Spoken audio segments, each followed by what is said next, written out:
प्यारे दोस्तों, आज हम आपको एक ऐसी घटना के बारे में बताएंगे जिसे सुनकर आप भी खुश हो जाएंगे। एसडीएम नीलम वर्मा अपनी सादी सी साड़ी में इलेक्ट्रॉनिक स्कूटी पर सवार तेजी से अपनी स्कूल की सहेली की शादी में जा रही थी। एकदम आम सी औरत की शक्ल में, ना कोई सरकारी गाड़ी, ना कोई सिक्योरिटी, बस एक आम लड़की की तरह स्कूटी चलाते हुए जैसे ही वह शहर के करीब पहुंची तो सामने पुलिस की चौकी नजर आई। 3-4 पुलिसकर्मी चौकी के बाहर सड़क पर खड़े थे और बीच में दरोगा संजय कुमार वर्दी में खड़ा था। उसने सामने आते ही एसडीएम नीलम वर्मा को हाथ में डंडे के इशारे से रुकने को कहा, तो नीलम वर्मा ने स्कूटी रोड से नीचे उतार ली और साइड में लगा दी। दरोगा ने कड़क आवाज से कहा, कहाँ जा रही हो? दरोगा ने सवाल किया। नीलम वर्मा ने कहा, सहेली की शादी है, वहीं जा रही हूं। नीलम वर्मा ने बड़े आहिस्ता से जवाब दिया।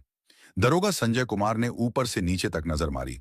नीलम वर्मा 27 साल की एक खूबसूरत औरत थी और फिर मुस्कुराते हुए बोला, अच्छा जी, सहेली की शादी में दावत खाने जा रही हूं, लेकिन हेलमेट तुम्हारी चाची पहनेगी, क्यों नहीं पहना? और ये स्कूटी भी बहुत तेज चला रही थी। चलो अब चालान भुगतना पड़ेगा। दरोगा संजय कुमार ने चालान पैड निकालते हुए कहा।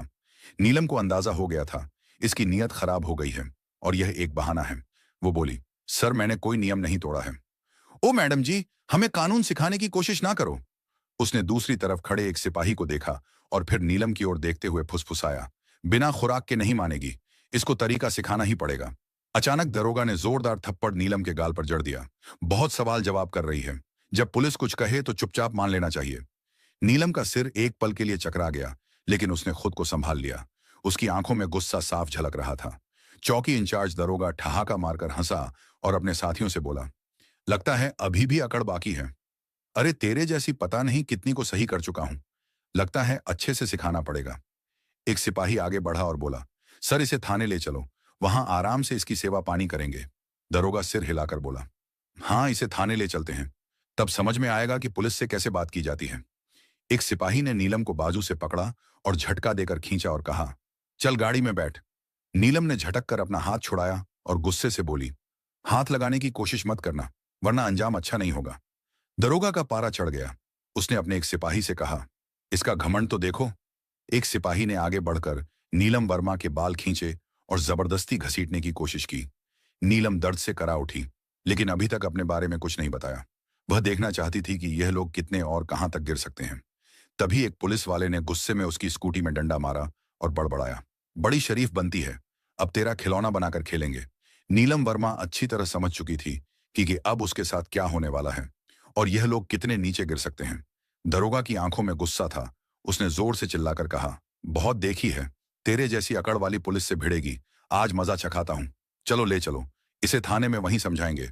एसडीएम नीलम वर्मा अब भी चुप ही थी। उन्होंने अपनी पहचान बताने का कोई इरादा नहीं किया।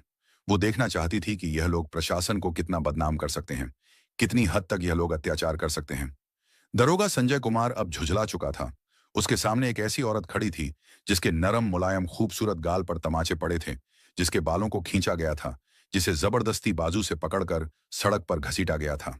लेकिन वह अब भी किसी बुत की तरह बिल्कुल खामोश खड़ी थी, ना कोई चीख, ना कोई आंख। दरोगा संजय कुमार ने गुस्से से आंखें तड़ते हुए अपने सिपाहियों की तरफ देखा और गुर्रा कर बोला, ले चलो, इसे थाने में वहीं बैठकर सोचेंगे कि इस सिर छड़ी औरत का क्या इलाज करना है। फिर क्या था, दो सिपाही आगे बढ़े और नीलम वर्मा के दोनों हाथों को कसकर पकड़ा और धक्के देते हुए उसे घसीटते हुए जीप की ओर ले जाने लगे। तभी पहली बार नीलम वर्मा की आवाज गूंजी। उसने झटके से कहा, छोड़ो मुझे। लेकिन उस चीख में डर नहीं था, बल्कि एक ऐसा गुस्सा था जो अंदर तक खौल रहा था। दरोगा ठहाका मारकर हंसा और बोला, ओह, अब जुबान भी चलने लगी है। चलो थाने में और देखेंगे कि वहां कितनी लंबी जुबान चलती है। तेरी थाने में घुसते ही दरोगा अपनी पूरी ताकत से चिल्लाया, ओए कहाँ गए? चाय पानी लगाओ, जल्दी एक स्पेशल माल आया है। आज नीलम वर्मा अब भी बिना बोले थाने की दीवारों को देख रही थी। वो देख रही थी कि कैसे यह लोग उन बेगुनाहों के साथ पेश आते हैं और यह लोग कितने नीचे गिर सकते हैं। दरोगा की आंखों में गुस्सा था। उसने जोर से चिल्लाकर कहा, बहुत देखी है, तेरे जैसी अकड़ वाली पुलिस से भिड़ेगी, आज मजा चखाता हूं। चलो ले चलो, इसे थाने में वहीं समझाएंगे। एसडीएम नीलम वर्मा अब भी चुप ही थी। उन्होंने अपनी पहचान बताने का कोई इरादा नहीं किया। वो देखना चाहती थी कि यह लोग प्रशासन को कितना बदनाम कर सकते हैं, कितनी हद तक यह लोग अत्याचार कर सकते हैं। तभी एक सिपाही दरोगा संजय कुमार की तरफ झुककर फुसफुसाया, क्या केस है साहब? सिपाही ने पूछा। तो दरोगा संजय कुमार ने हंसते हुए कहा, अरे कुछ नहीं रे, कोई चोरी या कोई जेब कटी, जो मन करे लगा देना। बस अंदर डालकर इसका गुरूर तोड़ना है और ज्यादा सवाल नहीं पूछने। नीलम वर्मा तो सब कुछ सुन रही थी, लेकिन उसकी आंखें अब भी कुछ कहने से बच रही थीं, जैसे वह चाह रही हो कि पुलिस वालों की गिरावट की यह कहानी खुद उनके मुंह से बाहर निकले। तभी दरोगा कुर्सी पर बैठ गया, हाथ में कलम लिया और टेबल पर उसे घुमाने लगा। फिर आंखें नीलम पर गड़ाकर बोला, नाम बता, अपना कहाँ रहती है, किसके घर की है? नीलम चुप रही। दरोगा ने फिर सवाल दोहराया, सुना नहीं, नाम क्या है तेरा? लेकिन नीलम की खामोशी अब भी वैसी ही थी जैसे कोई पत्थर की दीवार हो। तभी दरोगा ने टेबल पर इतनी जोर से हाथ पटका कि आवाज पूरे थाने में गूंज गई और गुस्से से चिल्लाया, सुनाई नहीं देता तुझे? नाम बता जल्दी। नीलम ने बिना चेहरा बदले जवाब दिया, जी नेहा कपूर। दरोगा ने उसके चेहरे को घूरा और हंसकर बोला, ओह बड़ी समझदार निकली, तू झूठ बोलने में भी तजुर्बा है। लेकिन याद रखो, ज्यादा चालाकी की तो बहुत भारी पड़ेगी। गलती एक भी की तो पछतावे का वक्त भी नहीं मिलेगा। नीलम वर्मा को जबरदस्ती उस सड़े हुए लॉकअप में धकेल दिया, जहां पहले से दो कैदी बैठे हुए थे। उनमें से एक ने नीलम की तरफ देखा और बोला, बहन तूने क्या कांड कर दिया? नीलम ने हल्की सी मुस्कान दी और कुछ नहीं कहा। अब वह बस देख रही थी कि यह पूरा तंत्र कितना सड़ चुका है। अगर एक एसपी को ऐसे बिना वजह अंदर ठूंस सकते हैं, तो फिर आम लोगों की हालत का अंदाजा लगाना मुश्किल नहीं। नीलम अब उस कोठरी के कोने में बैठी थी, सब देख रही थी, सुन रही थी और हर हरकत को समझ रही थी। दरोगा संजय कुमार ने एक झूठी रिपोर्ट बनवाई और बोला, इस पर चोरी और ब्लैकमेलिंग का केस ठोक दो। फाइल मेज पर मारी और कहा, चलो जल्दी। एक सिपाही ने पूछा, पर सर बिना सबूत के? दरोगा हंस पड़ा, बोला, इस थाने में सबूत मंगाए नहीं, सबूत बनाए जाते हैं। कुछ देर बाद एक सिपाही आया और नीलम के कंधे पर जोर से हाथ मारा, लेकिन उसके चेहरे पर डर का नामो निशान नहीं था। दरोगा ने हाथ उठाया ही था कि तभी दरवाजे पर एक सख्त आवाज आई, रुक जाओ। सबने मुड़कर देखा तो दरवाजे पर एसएचओ सुरेंद्र सिंह खड़ा था, जिसकी छवि बाकी से थोड़ी अलग मानी जाती थी। उसने अंदर नजर डाली। औरत की हालत देख उसके माथे पर लकीरें खींच गई। पूछा, ये सब क्या हो रहा है? संजय कुमार मुस्कुराया, कुछ नहीं सर, एक सड़क छाप औरत हद से ज्यादा दिमाग दिखा रही थी, सबक सिखा रहे हैं। सुरेंद्र ने नीलम को गौर से देखा। उसके हाव भाव किसी आम औरत जैसे नहीं लग रहे थे। पूछा, इसका जुर्म क्या है? संजय घबरा गया, बोला, सर चेकिंग में बदतमीजी की थी। सुरेंद्र को कुछ गड़बड़ लगी। उसने नीलम से पूछा, तुम्हारा नाम क्या है? नीलम चुप रही। संजय हंसकर बोला, सर ये तो अपना नाम भी नहीं बता रही। सुरेंद्र अब पूरी तरह से चौकन्ना हो गया था। उसने सिपाही को हुक्म दिया, इसे अकेली कोठरी में डालो। संजय हैरान रह गया, लेकिन सर, सुरेंद्र ने सख्ती से कहा, मैं खुद रहूंगा इसके पास। उसके आदेश पर नीलम को एक दूसरी कोठरी में बंद किया गया, जो पहले से भी ज्यादा बदबूदार और अंधेरी थी। नीलम ने चारों तरफ नजर दौड़ाई। एक कोने में टूटा हुआ टेबल पड़ा था और पास में एक जंग लगा लोहे का रोड पड़ा था। अब वह इस गंदे सिस्टम का असली चेहरा और करीब से देख रही थी। हर पल उसकी आंखें यह समझ रही थीं कि कानून बस फाइलों तक सीमित रह गया है। तभी एक सिपाही दौड़ता हुआ आया और बोला, सर बाहर एक बड़ी गाड़ी खड़ी है। संजय कुमार डरकर चौंक गया। पूछा, गाड़ी कौन सी है? सिपाही घबराते हुए बोला, सर गाड़ी सरकारी है। वो जल्दी जल्दी बाहर गया और जैसे ही गाड़ी के अंदर झांका, उसकी आंखें फटी की फटी रह गई। वो हड़बड़ाकर वापस आया और धीमे लहजे में बोला, सर। संजय कुमार झुंझलाया, क्या हुआ, कौन है? सिपाही कांपते हुए बोला, सर डीएम साहब आए हैं। संजय कुमार का चेहरा पड़ गया। ऐसे हो? सुरेंद्र सिंह भी चौकन्ना हो गया, क्योंकि अब मामला सीधे ऊपर पहुंच चुका था। डीएम साहब ने थाने में कदम रखा और उनकी आंखों में गुस्सा साफ दिख रहा था। उन्होंने संजय कुमार की तरफ देखा और कड़क आवाज में पूछा, दरोगा संजय कुमार, यहां क्या तमाशा चल रहा है?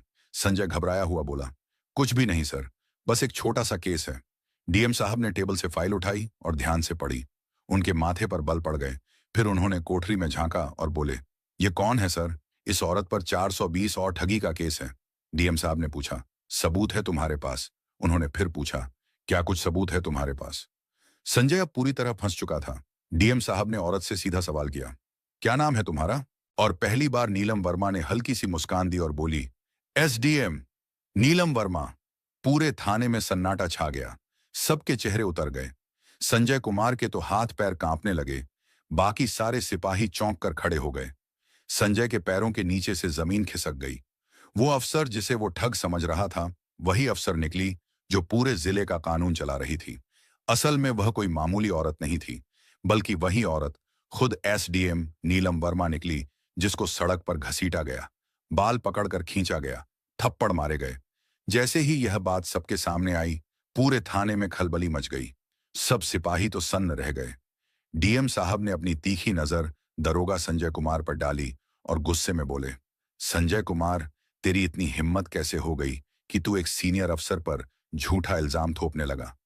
संजय कुछ बोलने की कोशिश कर ही रहा था कि वहीं खड़े एसएओ सुरेंद्र सिंह जोर से बोले, सर मैंने तो पहले ही कहा था, कुछ गड़बड़ है। अब तो संजय बिल्कुल अकेला पड़ गया था। तभी नीलम वर्मा ने अपनी शांत लेकिन सख्त आवाज में पहली बार सीधा फैसला सुना दिया और बोली, संजय कुमार, तू अब नौकरी से गया, तेरी सस्पेंशन पक्की है और तेरे खिलाफ अब मुकदमा भी चलेगा। ये सुनते ही संजय की तो जैसे सांसें अटक गईं। बाकी पुलिस वालों ने उसे मुंह फेर लिया। सुरेंद्र सिंह ने उसी वक्त आवाज लगाई, हवलदार साहब, इसको पकड़ो और लॉकअप में डाल दो। लेकिन तभी संजय कुमार ने जेब से एक मोड़ा हुआ कागज निकाला और हंसते हुए बोला, रुको मैडम, ये देख लो, पहले फिर जो करना हो कर लेना। और वो कागज उसने दिखाया। डीएम और नीलम वर्मा दोनों ने फौरन उसकी तरफ देखा। संजय बोला, ये रहा मेरा ट्रांसफर का ऑर्डर। 3 दिन पहले ही मेरा तबादला हो चुका है। अब आप चाहे जितनी भी नाराज हो जाओ, मुझे नौकरी से नहीं निकाल सकती। पूरा थाना फिर से सन्न पड़ गया। नीलम ने वह कागज हाथ में लेकर पढ़ा। डीएम ने आंख तरेरी और एसएओ सुरेंद्र सिंह से कहा, जाओ और पता करो कि यह कागज असली है या बस दिखावे का। सुरेंद्र ने कंप्यूटर में रिकॉर्ड देखा और सिर उठाकर बोला, सर, यह तो असली है, लेकिन इसने अभी तक नया दरोगा को चार्ज नहीं सौंपा। यानी अभी तक यही यहाँ का असली दरोगा बना बैठा है और सारी बदमाशी इसी के द्वार में की गई है। अब तो कोई भी इसे नहीं बचा सकता। नीलम वर्मा उसकी आंखों में आंखें डालकर बोली, अब तेरा नया ठिकाना वहीं होगा जहां तू औरों को डालता था। सिपाहियों, इसे पकड़ो और ले जाओ। अंदर डीएम ने भी सिर हिलाकर इशारा कर दिया। जैसे ही 2 सिपाही उसे पकड़ने बढ़े, संजय ने फिर चाल चली और बोला, रुकिए मैडम, मैं अकेला नहीं हूं। क्या आपको लगता है कि पूरी गलती मेरी ही है? फिर उसने थाने के और पुलिस वालों की तरफ इशारा करके कहा, यह सब मेरे साथ हैं, ऊपर तक सारे जुड़े हुए हैं। कुछ पुलिस वालों के चेहरे का रंग उड़ गया।